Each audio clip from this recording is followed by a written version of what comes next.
Folks, we are 1 week away from the beginning of Nebraska fall practice. Things are about to get crazy in Lincoln. Football is almost back.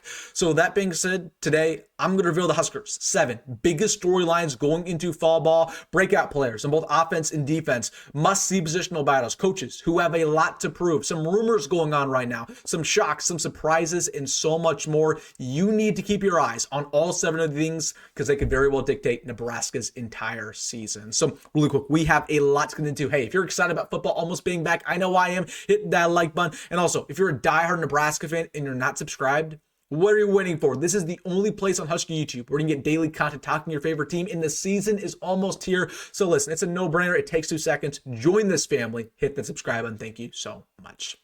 But without further ado, we have a lot to get into. We are only 7 days away from Nebraska beginning fall practice, one step closer to actually kicking off versus Cincinnati at the end of August. And honestly, I have a lot of questions. I have a lot of concerns. I have a lot of things that we need answers to ASAP. So we're going to go over the biggest storylines going into Husker fall ball. Let's just get things started with, honestly, the biggest thing that I have my eyes out for, because this could very well dictate whether Nebraska only wins 6, 7, or potentially 9, 10, 11 games.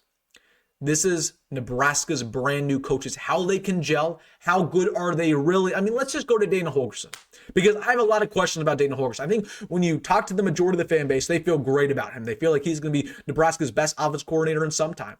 They feel like he's going to elevate this entire unit, and I just don't know if I'm sold just yet, right? You go back to last year, obviously he was put in a terrible situation. He coached in only 4 games. He got hired in the bye week, but when you go back to the USC game, when you go back to the Iowa game, Boston College game, the offense just didn't perform very well. The play calling still had some issues. And again, granted, he was put in a bad situation. He didn't know the concepts. He didn't know the playbook. He didn't know some of these players' names, right? So I'm giving him a lot of slack. I'm not too worried about it. But when you go back to last year objectively, it just wasn't good. It wasn't as improved as we thought it was going to be. So can Dana Holgorsen live up to the expectations as a play caller, right? As an offensive mind, right? You go back to his tenure with Houston and West Virginia. It was great. It was decorated.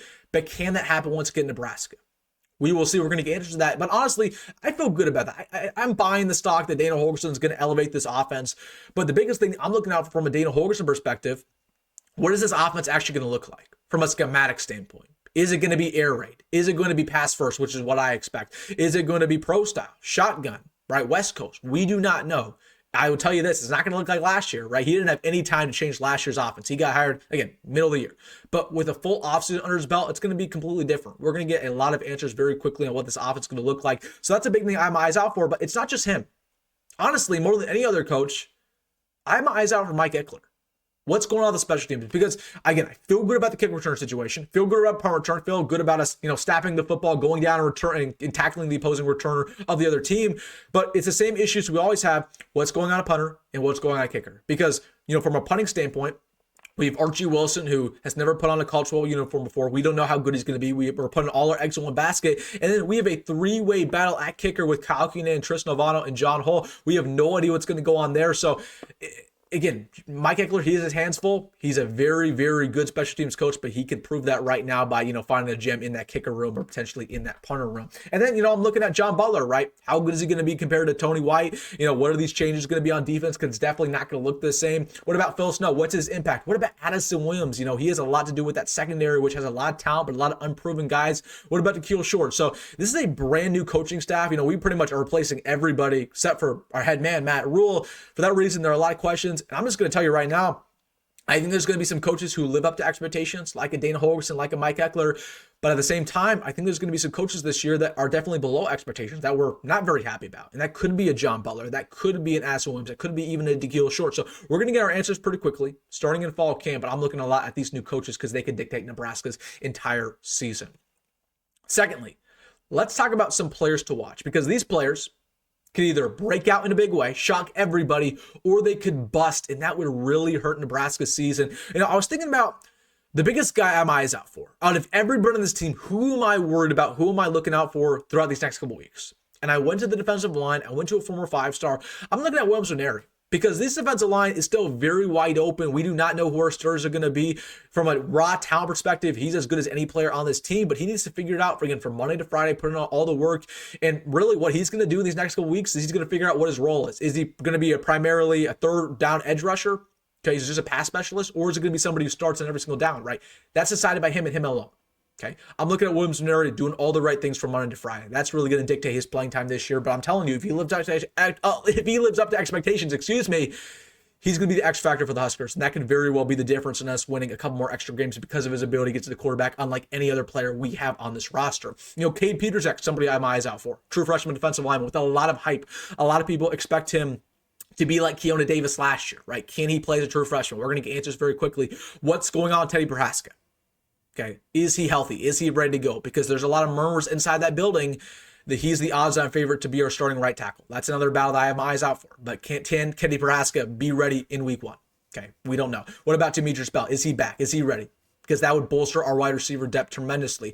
Jamarion Parker, can he compete for running back too? Dawson Merritt, is he ready to go? Because he could definitely get snaps and burn his red shirt. Larry Tarver, somebody I have my eyes out for. Can he finally break out? We've heard all the great nuggets in practice, but we need to see consistently because that's really the best way for him to actually get on the football field.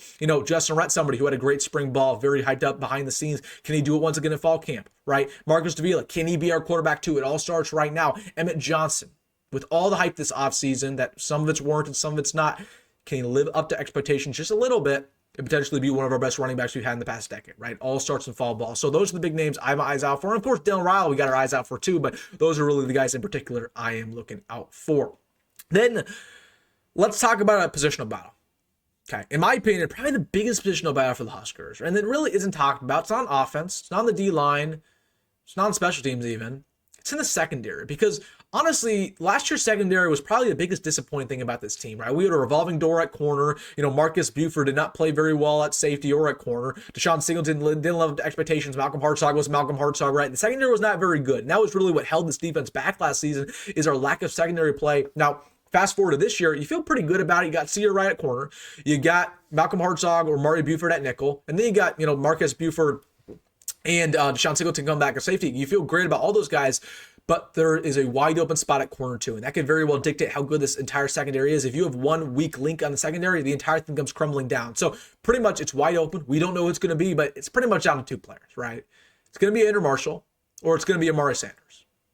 Now, if you talk to a lot of these media members, they feel like it's going to be Andrew Marshall. For good reason. He was phenomenal at Idaho, one of the best players in all of FCS football at the corner spot. But Amari Sanders is somebody who's such an intriguing prospect, right? 6'2", very physical, very handsy, right? Likes to bang you a little bit, right? When man coverage, right? So I really like Amari Sanders' game. I think he's going to take that step forward. I think he has as good of a raw potential as anybody in the secondary. But Andrew Marshall is somebody who's a proven player, right? Both on defense and on special teams. He's very speedy, probably a little bit more speedy than Amari Sanders. Both of them are very fast. Has great ball skills and go up and get interceptions. So that is a big corner battle.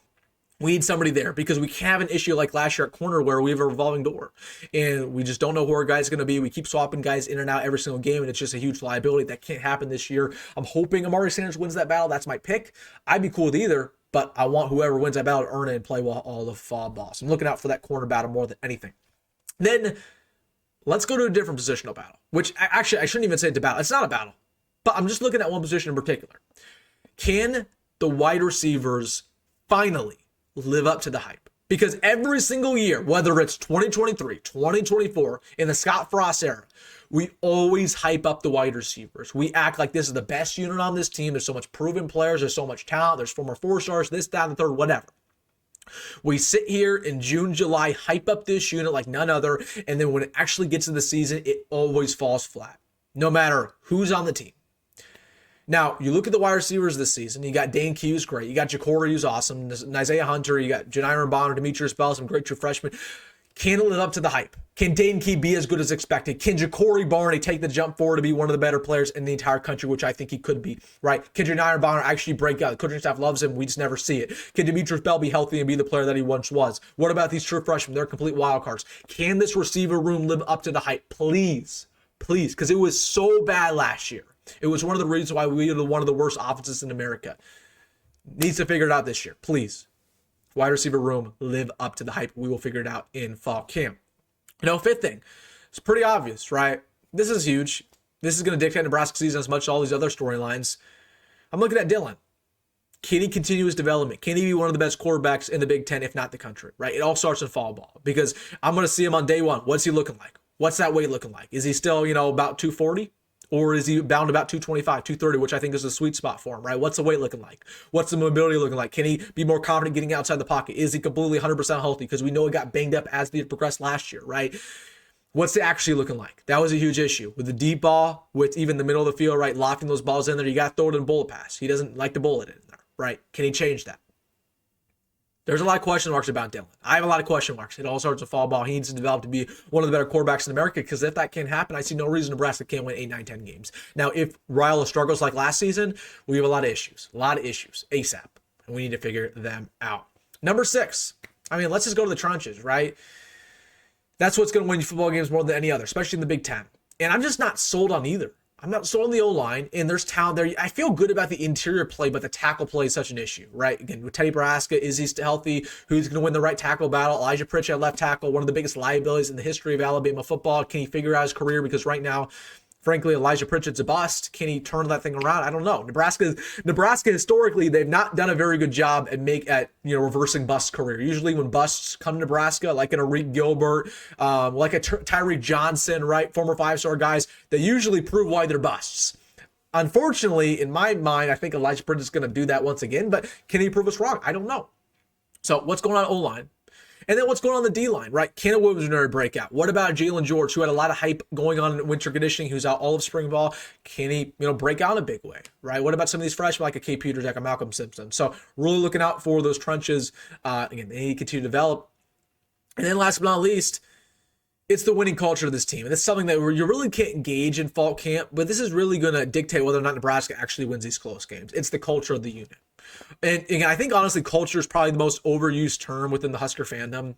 We sit here every year and it's like, oh, the culture is darn good. The culture is great. Everybody's bought it. Everyone believes. Everybody's doing all the right things from Monday to Friday. I don't care about all that. I don't care about everybody being a great individual off the field. I don't care. Only thing I care about from a culture standpoint is a winning culture. Meaning, if you're in a close game versus Iowa, versus USC, even versus Northwestern, it doesn't matter. If you're in a close game, do you have the confidence in yourself, your fellow teammates, and your coaching staff to get it done and win? Because in the past, under Matt Rule, Scott Frost, Mike Riley, it doesn't matter. They're all the same. They're all in the same boat here. All three of those coaches have had an issue with a winning culture. They haven't had to figure it out. Matt Rule cannot change this year. Can these guys, when they're in tight situations, have a winning culture, believe in themselves to win? That all starts in fall ball. That all starts in trusting their process, right? Because we just haven't had that last couple of years. Build that winning culture. It starts with practice, and it starts with actually winning football games. That's why we need to start off hot, but looking out for that winning culture more than anything. Guys, we're almost there. Nebraska fall practice, 7 days, man. I am excited. Let me know down below the 7 biggest storylines that you're looking out for. Did I name one that you were thinking of that, maybe I didn't do it justice? Let me know in the comment section. Maybe I didn't name one that you are thinking of. Let me know as well. And also want to give you guys a reminder, this Saturday at 10 o'clock Central, the biggest video that I do every year on the channel, none other than Nebraska 2025 deep dive with advanced graphics, statistics, film, my player ratings, so much more. Again, 10 o'clock Central, set your calendar. Probably going to be about 2 hours of content. It's going to be nuts. So please, I would love you guys showed support because I put a lot of work into that one. Again, 10 o'clock Central this Saturday. All right, guys. Let me know your thoughts down below. Hey, if you made this far, shout out to you. Hit that like button and subscribe as always, folks. Go be great. Go Matt Rule, and I'll see you in the next one.